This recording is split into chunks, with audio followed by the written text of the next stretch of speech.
There comes a moment in every life when everything you know suddenly collapses. Your plans, your dreams, even the person you thought you were.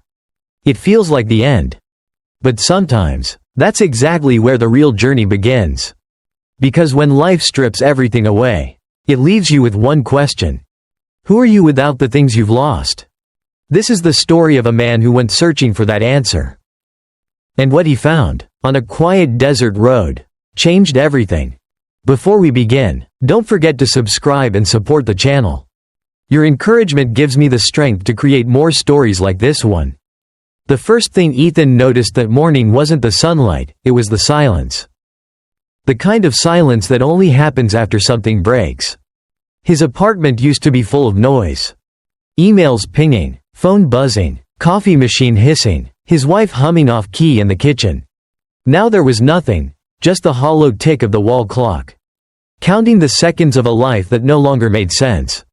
He sat on the edge of his bed, still in yesterday's clothes, staring at a cardboard box filled with what was left of his career.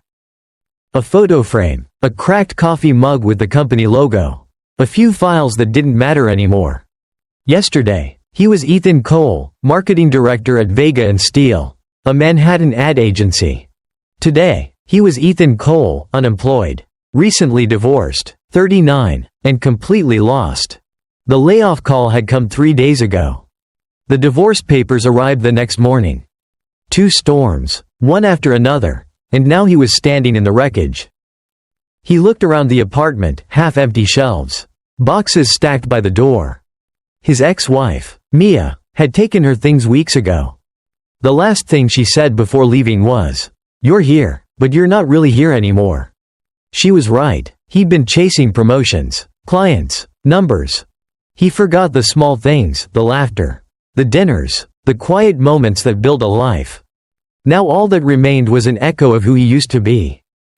Ethan grabbed his duffel bag, threw in a few shirts, a notebook, and a map. He didn't have a plan, just a need to move. Sometimes standing still feels like drowning. He left a note on the kitchen counter. "Don't worry about me, I just need some air." Then he locked the door behind him, took the elevator down 12 floors, and stepped into the cold Manhattan morning. The city was already awake. Taxis honking, people rushing, coffee cups in hand. Everyone looked like they knew where they were going. Ethan didn't. He walked past the subway station, past the billboard that still had his campaign on it. Dream bigger, live louder. Now it felt like a cruel joke. At the corner of 7th and 45th, he saw a small used car lot.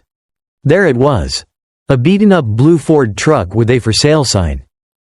He bought it with what was left in his account and drove away. No destination. No GPS. Just west. By the time he reached Pennsylvania, the skyline had melted into open fields. For the first time in years, he could see the horizon. He stopped at a roadside diner called June's Place. The kind of spot where the coffee is always warm and everyone calls you honey. The waitress, a woman in her 60s with silver hair tied back in a bun, looked at him with kind eyes. "You look like you've been driving through more than just states," she said. Ethan smiled weakly. "You could say that."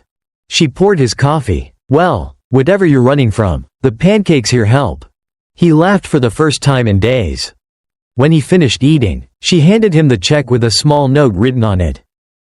"Keep driving west. The road knows what it's doing." June. He kept driving. Ohio, Indiana, Missouri. He stopped at small motels, gas stations, diners. Met people who didn't ask questions, only offered directions and smiles. At night, he'd park somewhere quiet, roll down the windows, and listen to the world breathe. But no matter how far he drove, his thoughts always caught up with him. He'd see Mia's face in the headlights, hear his boss's voice in the static of the radio, feel the weight of years wasted chasing the wrong things. One night, in Kansas, a thunderstorm hit. Rain slammed against the windshield as he pulled over on the side of the highway. He turned off the engine. And for the first time in years, he cried. Not a neat, quiet cry, but a storm inside a man who had held too much for too long. Lightning flashed, revealing his reflection in the rearview mirror. He didn't recognize the man staring back. 2 days later, in a small town called Brenton, Ethan stopped at a gas station.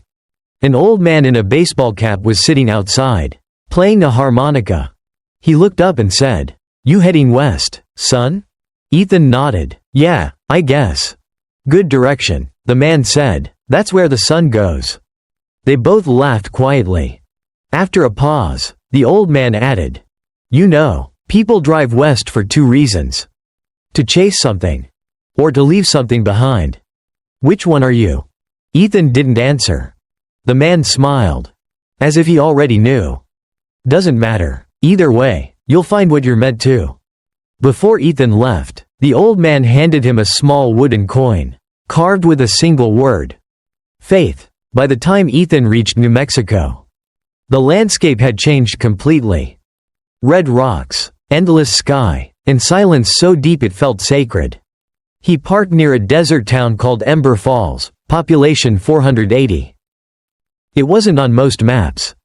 He saw an old chapel on a hill, a single gas station, and a sign that said, "Welcome to Ember Falls, a place to begin again."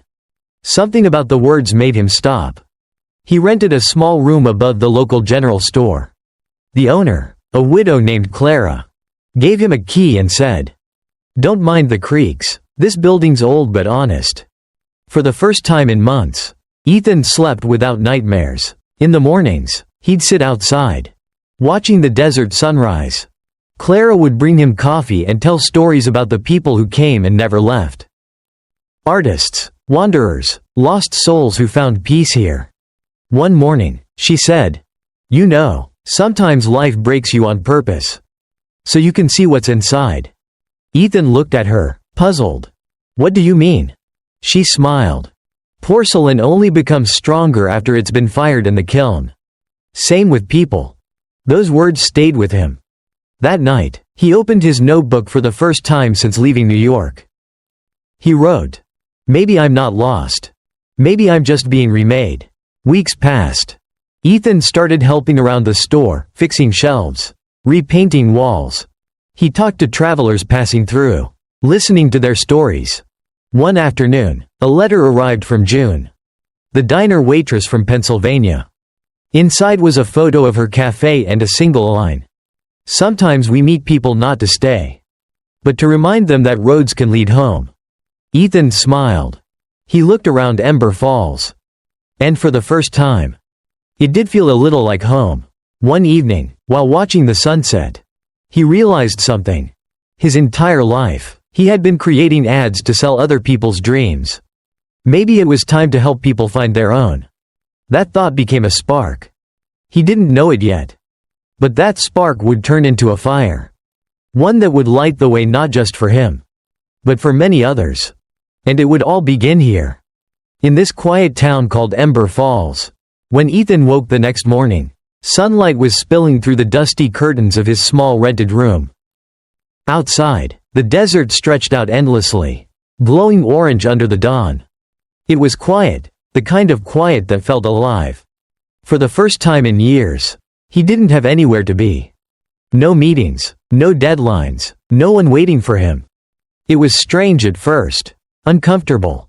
But as the days passed, the silence stopped feeling like emptiness, it started to feel like peace.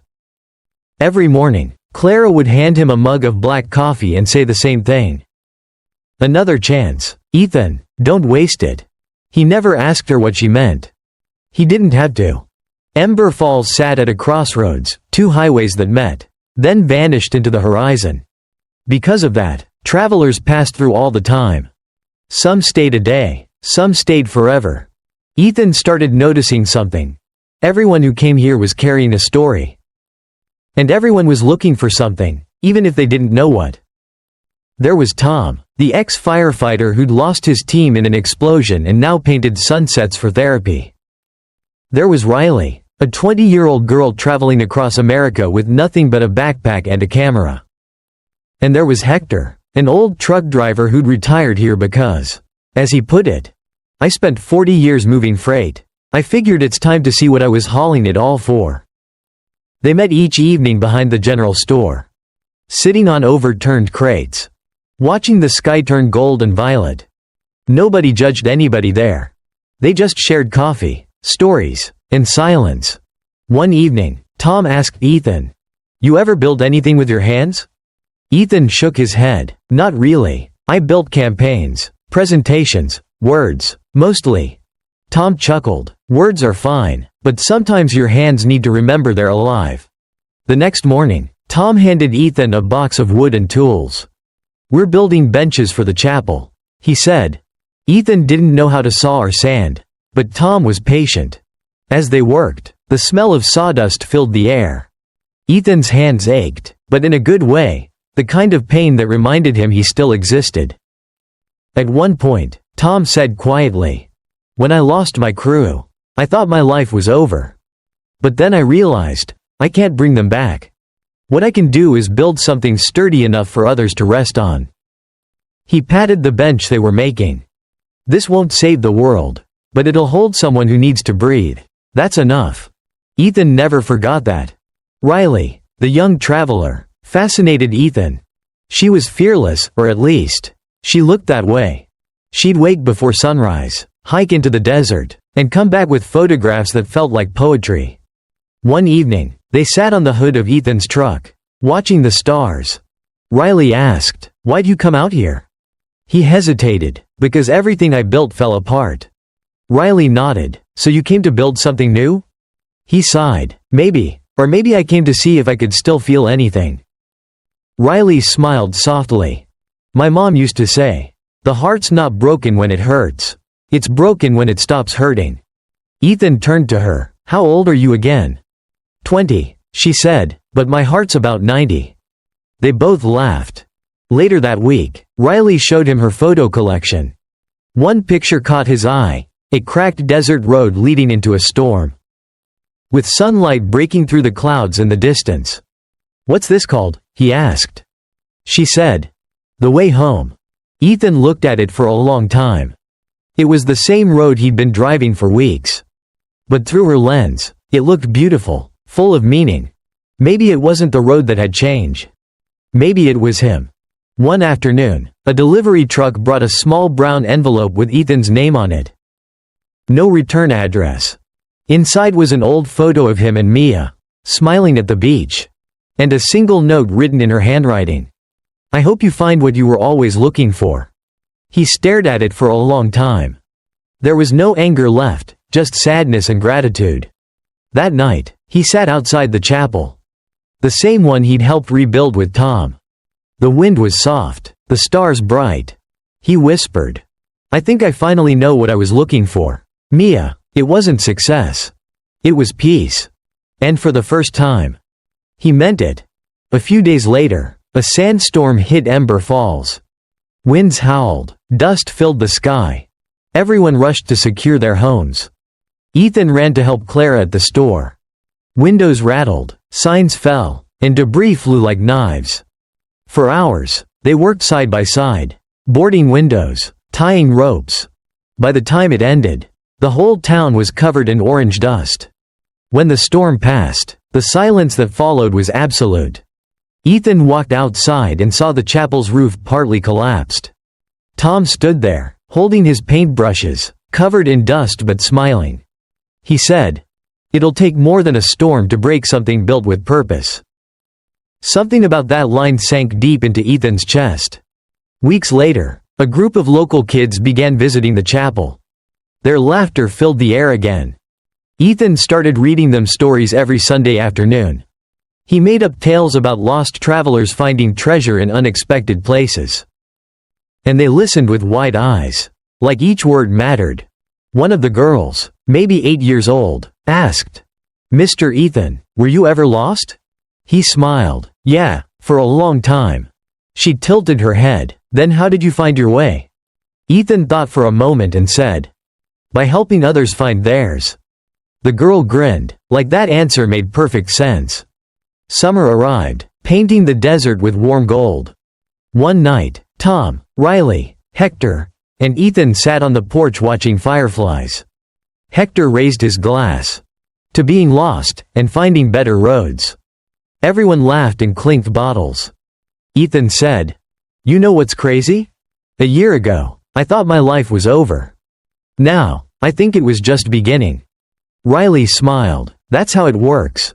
Sometimes life breaks you open so the light can get in." Tom nodded. "And sometimes it takes a few fireflies to remind you how to shine again." The group sat there quietly, the night glowing around them. For the first time, Ethan didn't feel like he was running anymore. He was exactly where he was meant to be. That fall, Clara announced she was retiring. She handed Ethan the keys to the general store. "I think this place needs someone who knows how to rebuild things," she said. He blinked. "Clara, I can't." "You can," she interrupted. "I've watched you grow roots here. Ethan, you belong to Ember Falls now."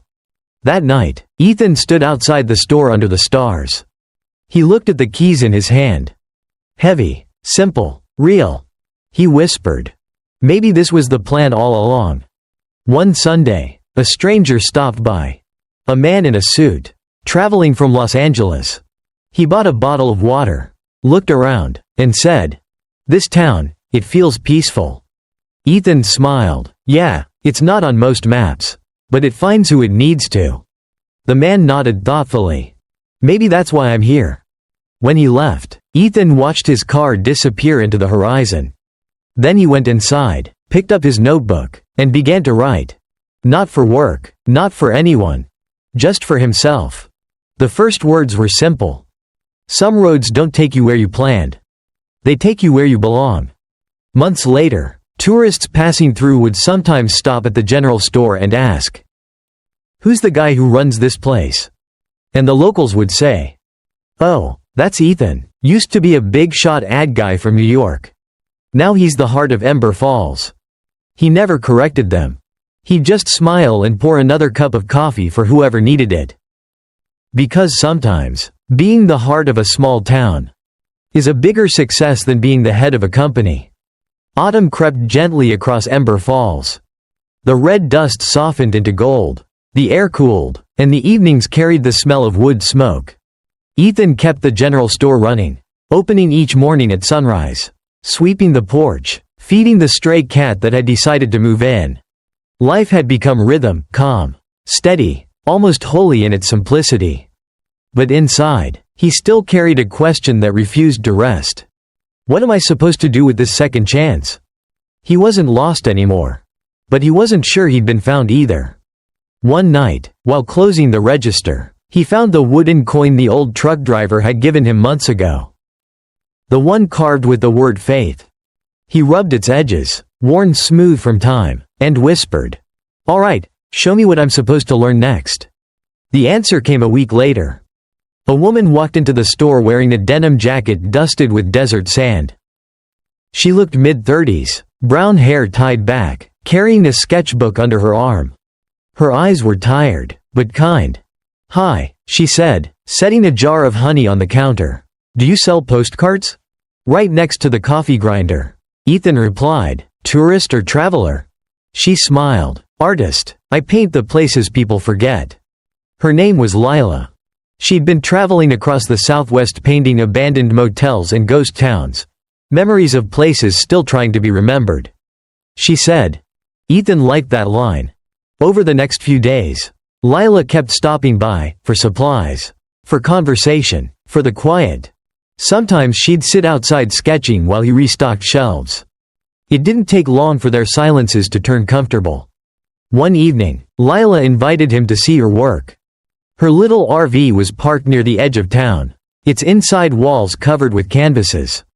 They were breathtaking, vibrant, aching with beauty.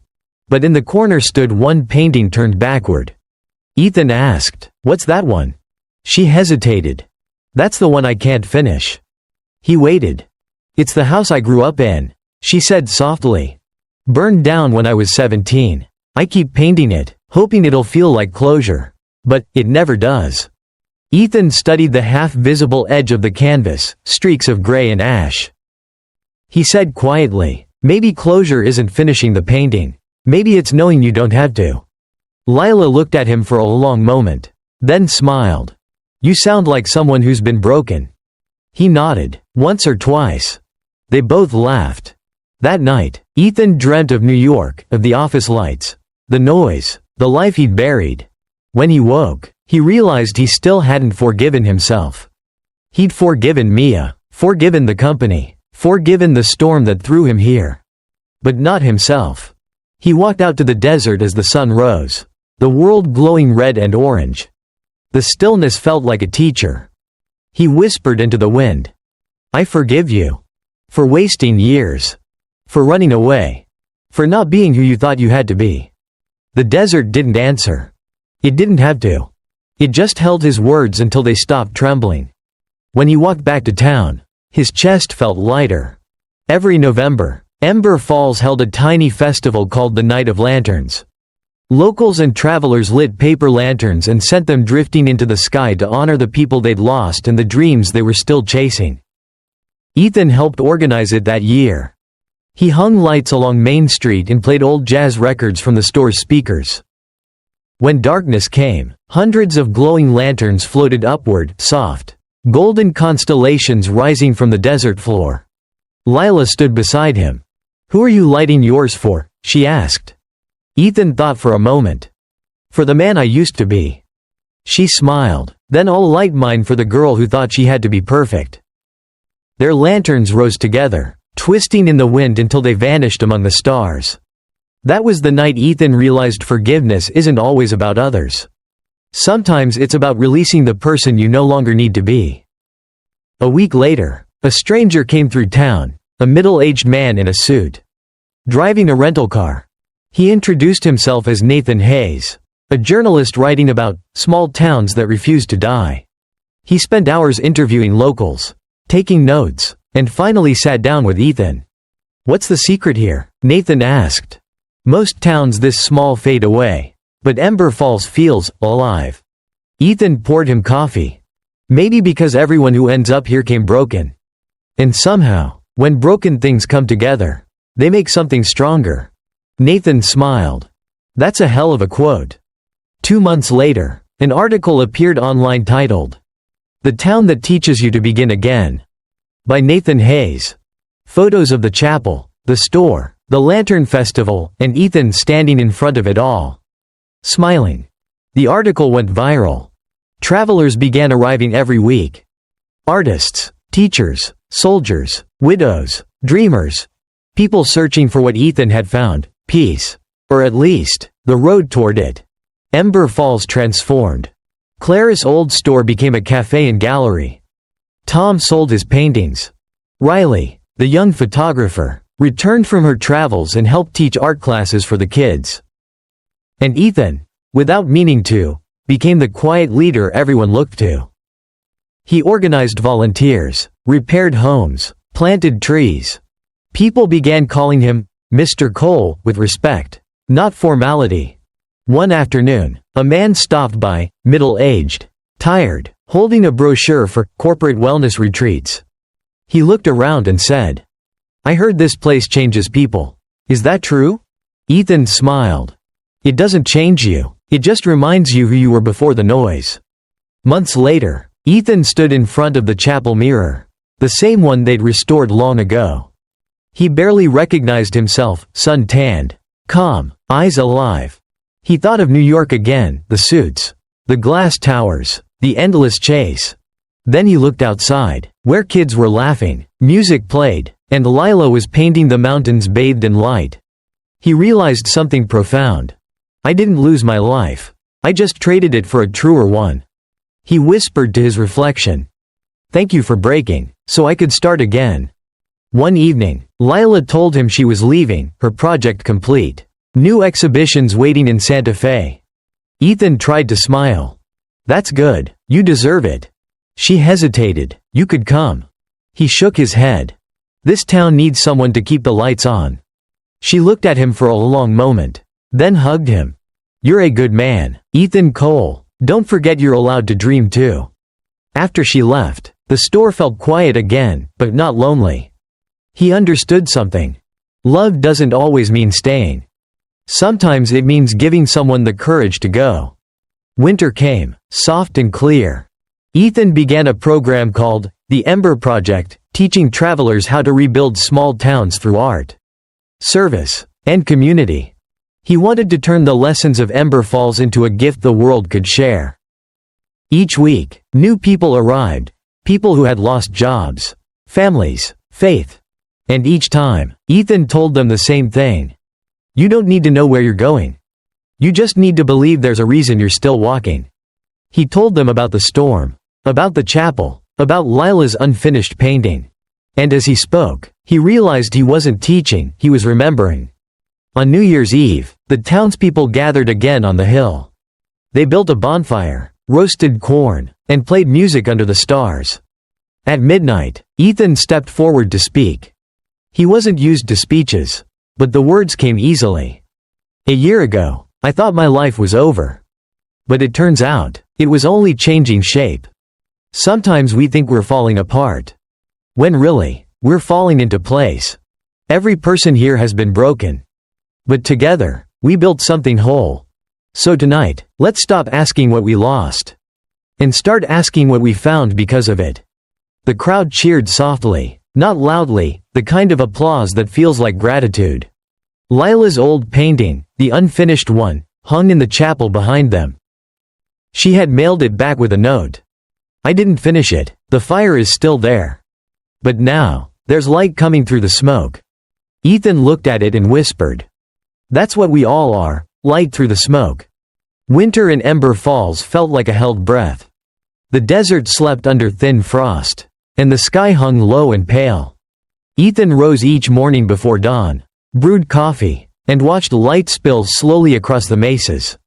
Everything seemed steady again, the store, the people, the laughter echoing from the chapel courtyard. It was the kind of peace he'd spent years searching for. But peace, he would soon learn, isn't the end of the story.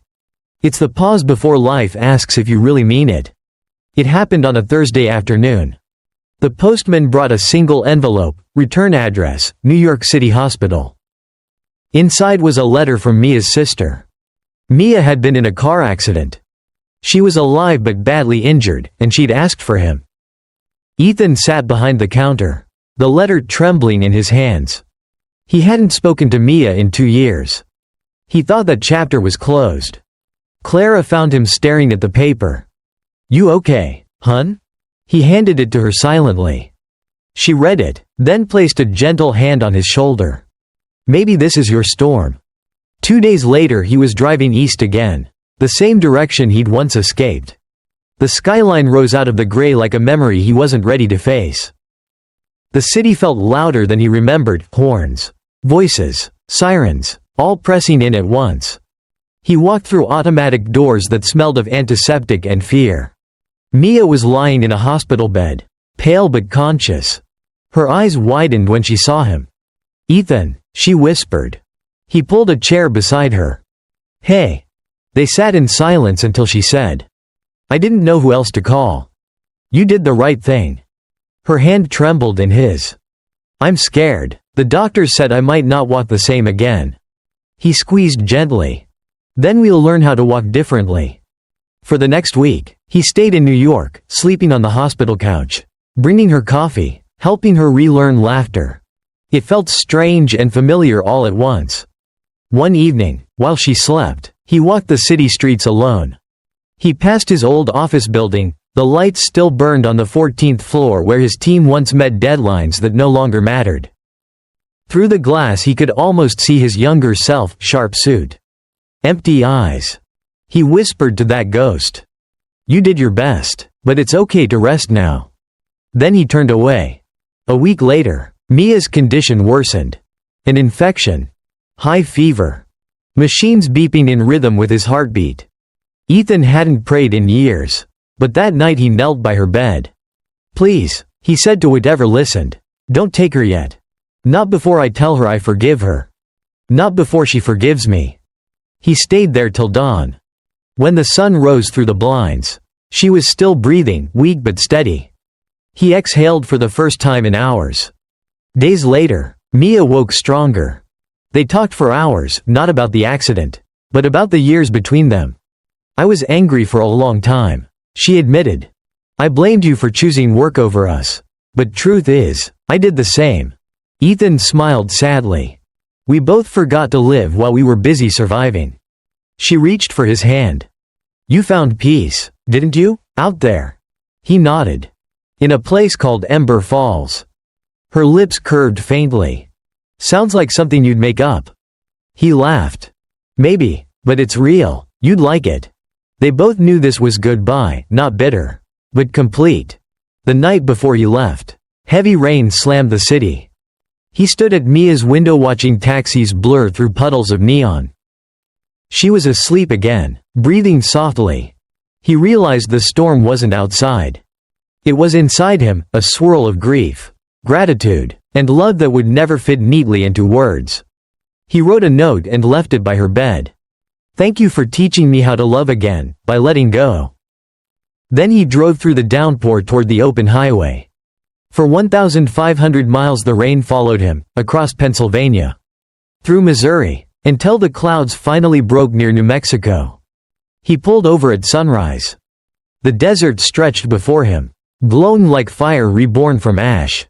He whispered, "I'm home." But Ember Falls had changed. The cafe roof was damaged from a recent flash flood. Several houses needed repair. The people were tired. Ethan rolled up his sleeves. "All right," he said, "let's rebuild." Weeks passed.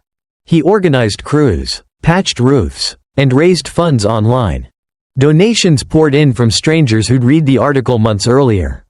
Messages came with them. "Ember Falls gave me hope when I needed it. I dream of visiting someday." Ethan realized the town wasn't just surviving, it was inspiring. One night, Tom joined him on the porch. "Funny thing," Tom said, "storms don't destroy us, they just rearrange what matters." Ethan nodded. "They make sure the roots go deep." A month later, a letter arrived addressed in careful handwriting. "Mia." Inside. "I'm walking again, slowly. I thought I'd tell you that the rehab center has a mural. They painted your quote on the wall. Some roads don't take you where you planned. They take you where you belong. Thank you, Ethan, for everything." He folded the letter carefully, placed it beside the wooden coin marked faith, and felt something release inside him. Not sadness, not nostalgia, but peace pure and quiet. Late one night, lightning struck the hills north of town. Within hours, dry brush ignited, a wall of orange crawling toward Ember Falls. Sirens screamed. Ethan ran into the streets shouting orders. "Get the kids to the chapel. Fill buckets. Move the fuel drums." The air burned with smoke and fear. He and Tom fought side by side, beating back the flames with wet cloths and shovels. At one point the chapel caught fire, the roof glowing red. Ethan rushed inside to save what he could, the benches, the lanterns, the painting Lila had sent back. The heat was unbearable. He lifted the canvas from the wall just as a beam cracked above him. Tom's voice echoed from outside, "Ethan, get out." He stumbled through the smoke, coughing, painting clutched to his chest. Outside, rain finally came, sharp, cold, miraculous. The fire hissed, shrank, and died. The town stood scarred but alive. Ethan collapsed to his knees, laughing and crying at once. When dawn broke, Ember Falls was blackened at the edges but standing strong.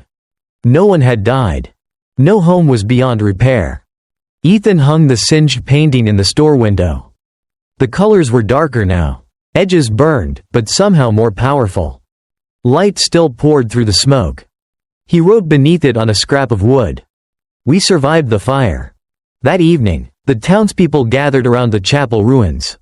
Ethan stood before them, voice hoarse but steady. "Every storm that touches this town tests what we've built. But storms don't come to destroy us, they come to prove we can stand." He looked at their faces glowing in the lantern light. "We lost a roof. We saved a home. We're still here." They cheered softly. Riley raised her camera and captured the moment, ashes floating like fireflies in the dusk. Later, alone on the porch, Ethan watched lightning flash far away on the horizon, a storm moving toward someone else's sky. He thought of Mia, of Lila, of everyone who'd come through Ember Falls searching for light. He realized storms were not curses. They were invitations, reminders that peace isn't the absence of chaos, but the courage to keep faith through it. He turned the wooden coin in his palm. The word faith had faded from where, but he no longer needed to read it to remember. The morning after the fire felt different. Not quieter, deeper. Ash still clung to the air, and smoke painted the horizon in soft gray streaks. But through it all, sunlight poured down warm and alive, turning the ruined rooftops into mirrors of gold. Ethan walked through the streets barefoot, nodding to neighbors as they shoveled debris. Everywhere he looked, he saw hands helping hands. Children carried buckets of water. Old men rebuilt fences. Laughter echoed between the burned walls. Ember Falls wasn't just surviving, it was reborn. And for the first time, Ethan felt something more powerful than peace. He felt purpose. Weeks passed. The chapel was repaired. Tom painted again. Riley's photos of the fire, glowing embers and tearful smiles, went viral. News outlets picked up the story. Small town survives inferno through community and faith. Ethan started receiving letters from across the country. Teachers from Chicago. Soldiers from Texas. Single parents from Portland. Each message said the same thing. Your story reminded me that I can start again. One letter stood out, from a 17-year-old girl in Ohio. I was going to give up. Then I read about Ember Falls. Now I'm saving money to visit someday. I just want to see what hope looks like. Ethan sat for a long time, staring at that line. What does hope look like? He glanced out the window. It looked like neighbors hammering nails. Like paint on burnt wood. Like sunlight breaking through smoke. By spring, travelers began arriving. Some came to volunteer, some to heal. A retired nurse from Oregon started a small clinic. A musician built a stage in the park. A group of college students spent a week restoring the hiking trail. Everywhere, life returned, messy, joyful, unstoppable. Ethan created a sign at the town entrance. Welcome to Ember Falls, a place to begin again. He'd seen those words when he first arrived, half faded on an old board. Now they gleamed in fresh paint, brighter than ever. One evening, a familiar RV pulled into town. Lila stepped out, hair shorter, eyes brighter. Ethan froze, grinning before he realized it. You came back. She shrugged playfully. You think I'd miss a town that literally rose from fire? They walked along the rebuilt street as the sun sank behind the hills. The air smelled like fresh wood and rain. I heard what you did, she said softly. You saved them. He shook his head. They saved me. I just happened to be standing in the right place. Lila smiled, brushing a strand of hair from her face. You always say things like that, turning miracles into accidents. He laughed. Maybe miracles are just accidents that decide to mean something. That summer, Ethan and Lila started something new, the Ember Workshop. They invited people from across the country to come spend a week in the desert, rebuilding. Painting, writing, learning to breathe again. No cell phones, no deadlines, just work, reflection, and open sky. At the first session, a dozen people stood in a circle outside the chapel. Ethan said, "This isn't about fixing your life. It's about remembering you were never broken. You bent, you burned, but you didn't break. You're still here. And that means something." People cried. People smiled. People found pieces of themselves they'd buried years ago. By the end of the week, the chapel walls were covered in paintings and poems. One line stood out, written in bold letters by a man who hadn't spoken for 3 days. I came to find peace. I found myself. One morning, the mail truck delivered an envelope stamped from Pennsylvania.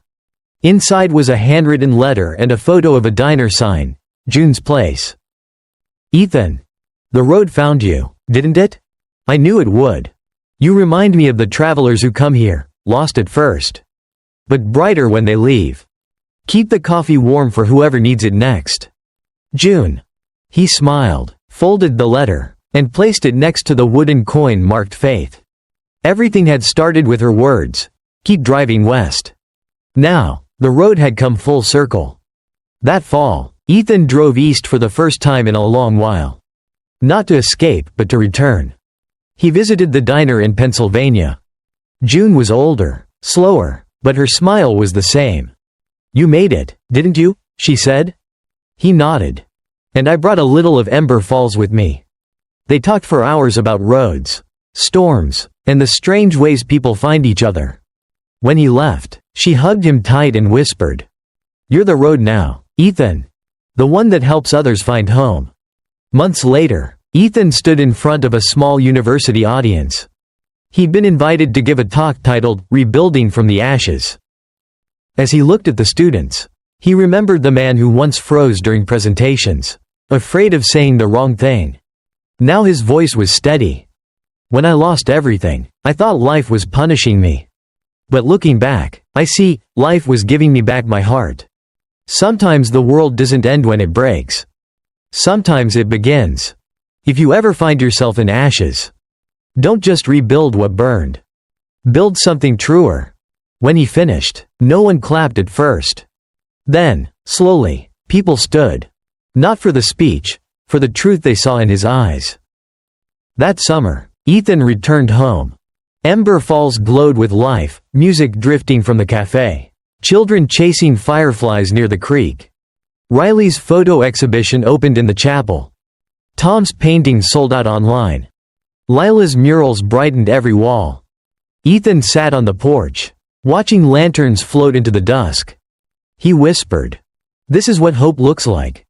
Late one night, he began writing again. But this time, it wasn't for ads or clients. The book started with a single line. "I drove west to run away from my life.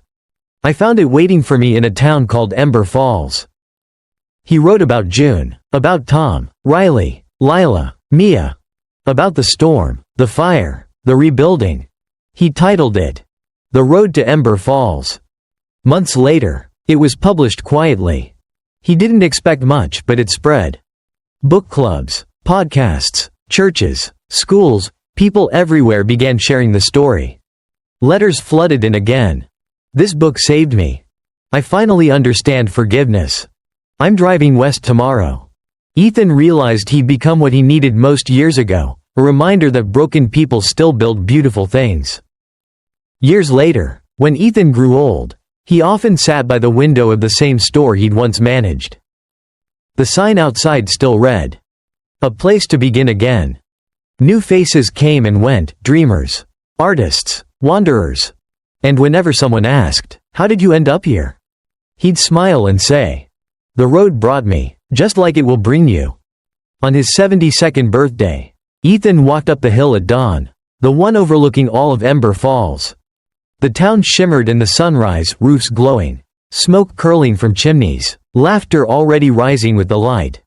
He closed his eyes and whispered, "Thank you for everything.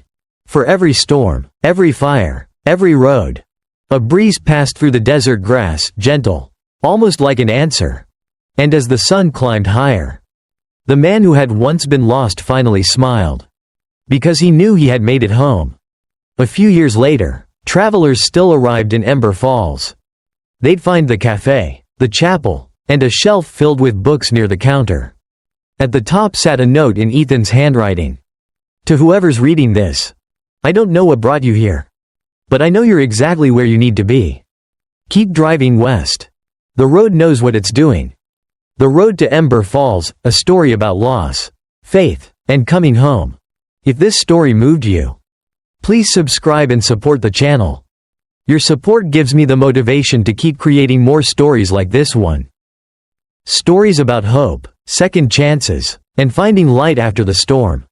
Thank you for watching. And remember, sometimes the road that breaks you is the one that leads you home.